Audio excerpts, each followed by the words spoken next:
Vamos falar de violência?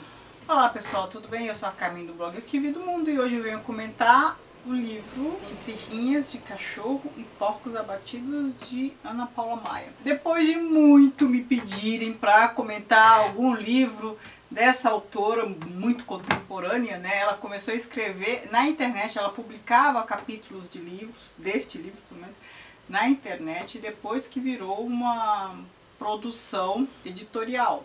De fato, ela acha que mudou algumas coisas, mas quase tudo tá como ela publicou na internet. Então é uma autora muito contemporânea. Pediram muito, mais de uma pessoa, não vou lembrar o nome das pessoas, eu sei que me pediram muito para ler alguma coisa dela.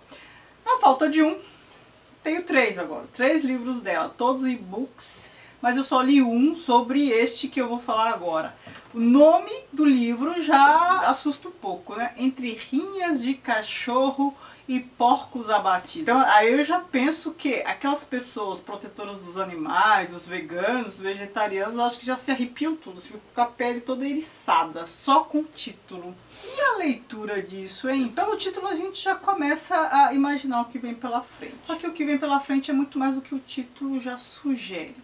Aqui nesta obra são 2 novelas, 2 histórias curtas, que em algum ponto elas se entrecruzam, estão falando do mesmo tipo e da mesma realidade, mas são histórias diferentes. Os personagens principais se cruzam em algum momento na segunda história, mas são histórias diferentes. A primeira história de 2 amigos que são abatedores de porcos. Trabalham matando porcos e vendem para frigoríficos. E um dos passatempos deles, rinhas de cachorro, né? Que é aquela briga de cachorro. A gente conhece bastante rinha de galo, né? Pelo menos na minha terra, mais conhecida a rinha de galo. Mas rinha de cachorro, rinha é sempre uma coisa muito chocante, muito agressiva, muito violenta. Os animais são instados a matar, né, uns aos outros. É uma coisa muito, pra mim é muito difícil de ver, sabe? Quem tá acostumado a bater porco, vê um animal destroçando o outro, problema nenhum. Eles estão acostumados a lidar com a morte. Então a vida para essas pessoas não tem tanto valor assim. A vida só dos bichos? Não, a vida dos bichos e das outras pessoas também. Tem uma máxima que eu gosto muito, acho que foi algum autor da área da psicologia, filosofia, psicanálise, alguém disse assim, acho que foi Sartre, né? Não tenho certeza. Nós somos o que nós fazemos. Isso ele disse em outro contexto, no sentido de nós não somos o que nós falamos que somos. A gente sempre vai falar o melhor da gente mesmo, né? E o pior dos outros, né? Normalmente é assim. A gente não é o que a gente fala, a gente é o que a gente faz. Ou seja, é o nosso comportamento que diz quem a gente é. Essa máxima serve para essa história? Sim, mas para essa história, essa máxima, ela pode até ser entendida num outro contexto. Nós somos o que fazemos, no sentido de o que nós fazemos repetidamente molda o nosso caráter. Ou seja, pessoas que estão muito acostumadas a lidar com a morte, perceber a vida com pouco valor, ainda que seja de bicho, e quando eu falo ainda que seja de bicho não é nenhum demérito, hein? Porque para muitas pessoas a vida dos bichos às vezes tem até mais valor que a vida dos outros seres humanos. Para essas pessoas que estão acostumadas a matar para sobreviver, tirar a vida de um ser vivo para sobreviver, a vida tem valor reduzido. Por que eu estou dizendo isso? Porque eu já falei para vocês, o que eles fazem a maior parte do tempo, eles matam porcos. Eles se divertem com rinhas, cachorros ali se matando.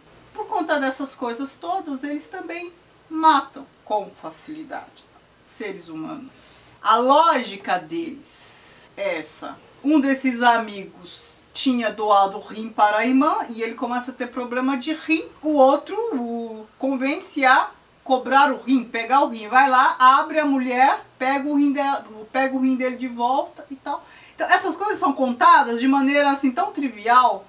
Aí o pai comeu o rim que estava no congelador. E tão trivial que aí a gente começa a pensar. O sistema de valor dessas pessoas é totalmente diferente. Por quê? Porque elas estão lidando com uma realidade muito dura, então elas ficam endurecidas também. Então assim, falar em sensibilidade quando a questão primária ainda está em questão ali, que é a questão da sobrevivência do corpo, a questão da preservação biológica, fisiológica do ser, quando as pessoas estão nessa situação, a sensibilidade com o planeta, com os animais, isso aí cai por terra. Isso fica a anos-luz de distância. Se a gente pensar naquela pirâmide do Maslow, que as pessoas têm necessidades básicas, depois necessidade de convívio, necessidade, enfim, ele faz uma pirâmide. Eu vou deixar aqui escrito para vocês, para quem quiser pesquisar.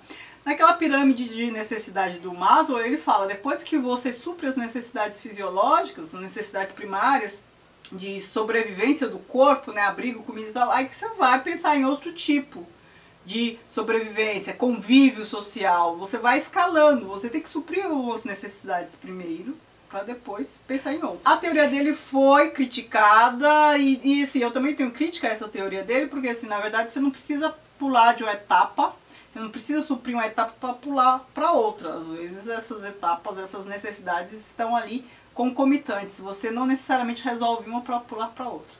Mas ainda é muito válido quando ele fala, se você não tem essa necessidade básica de sobrevivência suprida, sobrevivência do corpo, comida, abrigo, não sei o que, as outras são perfumaria. E é isso que essa história, principalmente essa, a outra também, mas principalmente essa, mostra pra gente. A segunda história é a história de um rapaz que é lixeiro, principalmente desse rapaz, mas não é só dele. Então ele tem um irmão e um primo. O irmão trabalha com britadeira, quebrando asfalto, né? Enfim, concreto, essas coisas. E o outro, o primo dele, trabalha desentupindo bueiro, desentupindo essas coisas. Então perceba, são pessoas que estão lidando com os dejetos de outras pessoas. E eles também estão numa realidade dura, mas eles estão numa situação um pouco diferente da situação da primeira história.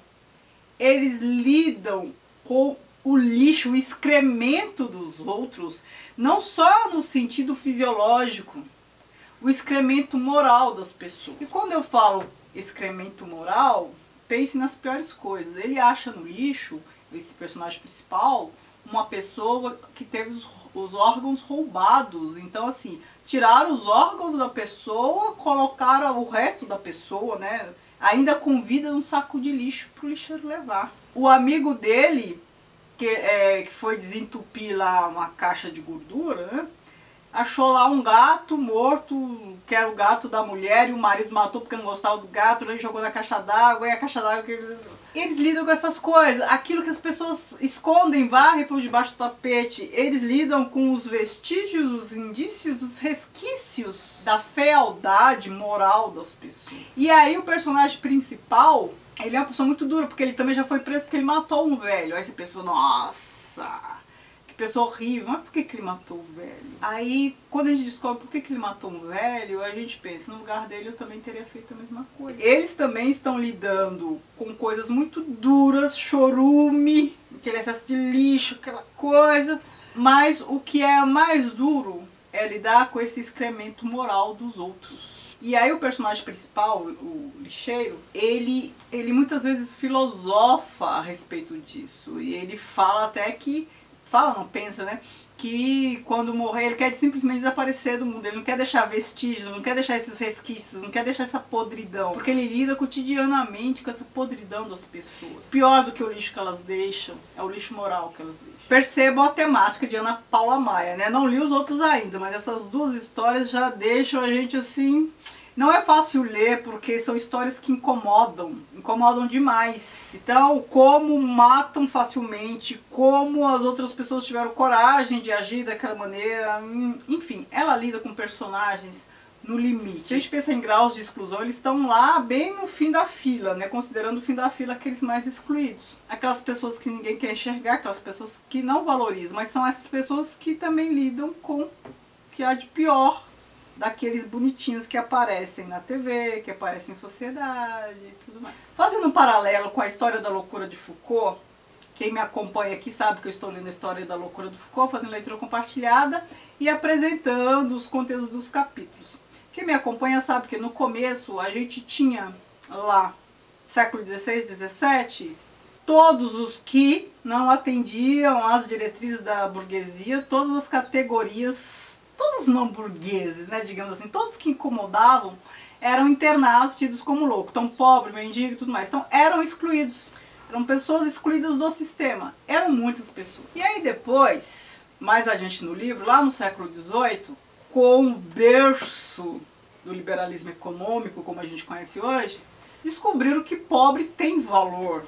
Não é aquele valor da Idade Média lá, que Cristo, Deus poderia estar escondido no mendigo, então vamos fazer caridade. Não. Descobriram uma utilidade, no sentido de utilitarismo. Descobriram que os ricos precisam dos pobres para serem ricos. Eles precisam de ter pessoas fazendo manutenção da riqueza dele. E é neste contexto que Marx desenvolveu o Capital, né? Analisando essa situação. Então, no século XVIII, já com industrialização e tudo mais, Revolução Industrial, descobriram que pobre pode ser útil. Então, assim, eles não podem ficar internados mais. A pobreza é útil. Aí eles começaram a dividir os pobres em pobres úteis e pobres inúteis, mais ou menos.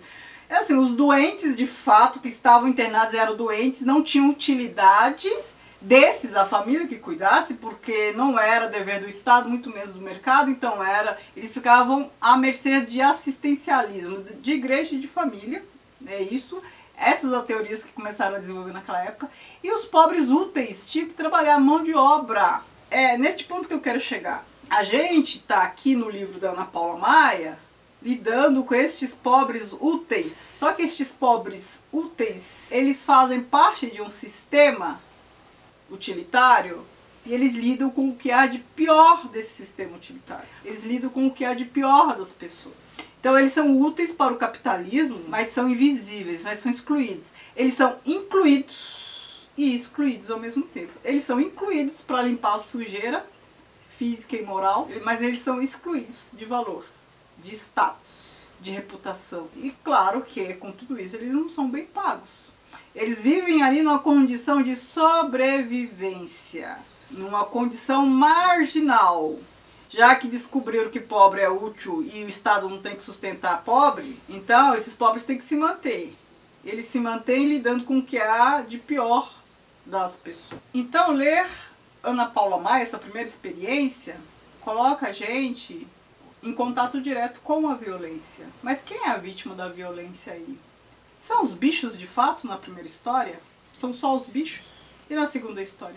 É violência de homem contra homem, de homem contra bicho, de bicho contra bicho, pensando nas linhas do cachorro. Na segunda história, quando eu estava lendo, eu lembrei muito de ensaios sobre a cegueira do Saramago. Aquele monte de lixo, aquelas pessoas lutando pela sobrevivência e o lado mais mesquinho de cada um surgindo. Quando a gente tira todo o verniz da sociedade, toda essa construção de etos, de imagem e tudo mais, sobra isso. Esses caras aqui dessas histórias, os protagonistas dessas histórias, lidam com isso, com as pessoas, com a realidade nua e crua, sem o verniz, com o que há de pior. E isso é uma literatura muito contemporânea, por quê? Porque a gente tem figuras assim como protagonistas de história. Como é o caso da Olhos d'Água, da Conceição Evaristo, e o caso de várias outras histórias de autores contemporâneos. Porque a situação mudou. A gente não está na época mais de falar de heróis como na Antiguidade Clássica. A gente não está na época mais de tratar o drama burguês, né? Na literatura apenas. A gente tem que tratar a nossa realidade. A gente tem que olhar para a sociedade como ela é e fazer literatura com isso. As artes plásticas também estão lidando com isso, né? Então quando a gente vê uma instalação na Bienal, não entende nada, vê um monte de lixo lá, é o mundo que nós estamos produzindo. Se a gente vê esse tipo de história e se incomoda, ora, a gente tem que se incomodar com o mundo que a gente está produzindo. Se a gente vê uma instalação na Bienal que incomoda, a gente tem que se incomodar com o mundo que a gente está produzindo. A função da arte é bem essa, né? Entendendo literatura como arte também. É mostrar em ficção, no caso de literatura, no caso de artes plásticas, instalação, aquilo que a gente produz, aquilo que a gente constrói, mas está com vista cansada para notar, já faz parte do nosso cotidiano. Então tem que tirar do cotidiano e construir uma ficção.